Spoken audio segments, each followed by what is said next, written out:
تم اللہ کی اولاد گردانتے ہو یہ انتہائی اللہ پر بھاری اور یہ تم خطرناک بات کرتے ہو. سورہ مریم میں کہا قریب ہے کہ آسمان پھٹ جائے, زمین شک ہو جائے اور پہاڑ ریزہ ریزہ ہو جائے. ان دعوا للرحمن ولدا, کیونکہ انہوں نے یہ کہا کہ اللہ نے اولاد پکڑی ہے. تو فرشتوں کے بارے میں سمجھایا لا یعصون اللہ ما امرہم ویفعلون ما یؤمرون سورۃ تحریم میں, کہ وہ تو وہ کرتے ہیں جو انہیں حکم دیا جاتا ہے, اس کے علاوہ وہ اللہ کی نافرمانی نہیں کرتے. انسان اور جن کو تو اختیار ہے, اچھا کرے گا تو اچھا صلاح, برا کرے گا تو اس کی سزا ہے, لیکن فرشتے کو یہ اختیار حاصل نہیں ہے. تو اللہ رب العالمین نے ایمانیات کو جب بیان فرمایا تو ایمان اللہ رب العالمین پر وحدہ لا شریک, اس کے ساتھ کسی کی امیدش نہیں کرنی, وہ اپنی ذات میں, وہ اپنے صفات میں, وہ اپنے اختیارات میں وحدہ لا شریک ہے. پھر اس کے رسولوں پر ایمان, کتابوں پر, فرشتوں پر اور آخرت پر ایمان. آخرت پر ایمان کے حوالے سے اللہ رب ذوالجلال والاکرام نے ایک تمثیل پیش کی سورہ بنی اسرائیل میں. لوگوں نے اعتراض کیا کہ جب انسان ختم ہو جائے گا, مر کے مٹی ہو جائے گا, تو کیا پھر اسے زندہ کیا جائے گا؟ یعنی عقل سے سوال تھا, سوچ رہے تھے کہ ایسا کیسے ممکن ہو سکتا ہے. تو اللہ تعالیٰ نے اس سورہ مبارکہ میں نقشہ کھینچ کے یہ بات سمجھائی کہ لوگوں نے یہ کہا وَقَالُوا أَإِذَا كُنَّا عِظَامًا وَرُفَاتًا, کیا جب ہم ہو جائیں گے ہڈیاں, اور ہڈیاں بھی وَرُفَاتًا چورا چورا یعنی بسیطہ, أَإِنَّا لَمَبْعُوثُونَ خَلْقًا جَدِيدًا, تو پھر ہمیں نئے سرے سے پیدا کر کے اٹھایا جائے گا. یہ سوال تھا ان کا اور اظہار تعجب تھا.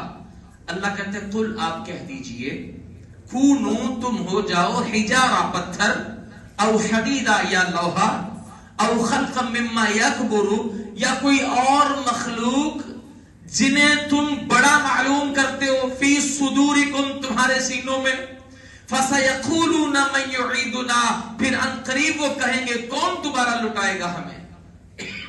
اللہ کہتے ہیں, یہ تو کہتے ہیں نا انسان چورا چورا ہو جائے گا, مٹی میں مکس ہو جائے گا, کیسے اللہ زندہ کرے گا؟ اللہ کہتے ہیں یہ تو بڑی ہلکی سی چیز ہے, تم لوہے کے بن جاؤ, تم پتھر کے بن جاؤ, یا تمہارے دماغوں میں اگر کوئی اس سے بھی زیادہ سخت چیز ہے اس کے بن جاؤ, اللہ پھر بھی تمہیں دوبارہ لٹائے گا.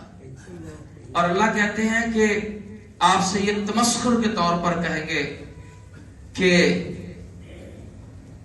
ہمیں دوبارہ کون لٹائے گا؟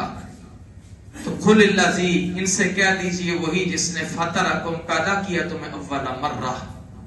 تم قابل ذکر چیز نہیں تھے, تمہاری کوئی پہچان نہیں تھی, تمہارا کوئی نام نہیں تھا. اس رب نے تمہیں زندہ کیا, زندگیاں دی, نعمتوں سے نوازا. وہی جو پہلی بار تمہیں پیدا کرنے والا ہے وہی دوبارہ پیدا کرے گا. فَسَيُنْقِذُونَ إِلَيْكَ رُؤُوسَهُمْ, پھر یہ ان قریب استعزاء سے ہلائیں گے آپ کی طرف اپنے سر. وَيَقُولُونَ مَتَى هُوَ, کہیں گے یہ کب ہوگا. اللہ کہتے ہیں مذاق اڑائیں گے اور کہیں گے یہ کب ہوگا. قل, کہہ دیجئے عسیٰ ان یکون قریبا, شاید کہ وہ قریب ہی ہے. عربی کا ایک مقولہ ہے کل ما هو آت فهو قریب, ہر چیز آنے والی قریب ہے. اچھا, اس بات کو سمجھنے کے لیے نا, ویسے تو یہ موضوع کی مناسبت نہیں لیکن بات سمجھانا مقصد تھی. جب آپ بچے یا بچی کے دن طے کر رہے ہوتے ہیں نا, تو وہ بحث مباحثہ ہو رہا ہوتا ہے, جی 2 مہینے کر لیں, 3 مہینے, وہ کہتے ہیں دن جتنے بھی رکھیں یار یہ گزر ہی جاتے ہیں. پراپرٹی کا لین دین کرے نا, کہتے ہیں 6 مہینے بڑا ٹائم ہے, لیکن دینے والا کہتا ہے یار ایسے سر پہ آئے گا ایسے. تو یہ کچھ چیزیں عقل سمجھاتی ہے کہ ہر آنے والا وقت قریب ہے, آنے والی چیز قریب. تو کہا یہ تو سر ہلائیں گے, تمسخر کریں گے, اچھا جی کب وہ وقت ہونے والا ہے؟ تو ان سے کہہ دیجئے وہ قریب ہے.